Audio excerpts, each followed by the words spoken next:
আমি বলবো যে 12ই ফেব্রুয়ারি নির্বাচন, বহুদিন পর আপনারা সকলে আমরা ভোটের অধিকার ফিরে পেয়েছি।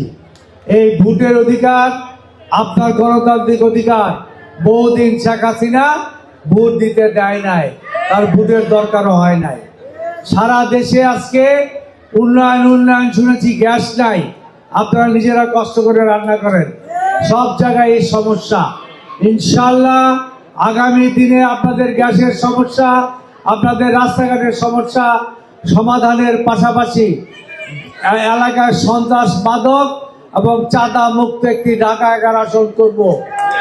দয়া করে আপনারা 11 তারিখ ভোট কেন্দ্রে যাবেন এবং আমাকে যদি দানের শীষে আপনারা ভোট দেন, আপনাদের পাশে থাকবো, আপনাদের কল্যাণের জন্য আমি থাকবো ইনশাল্লাহ।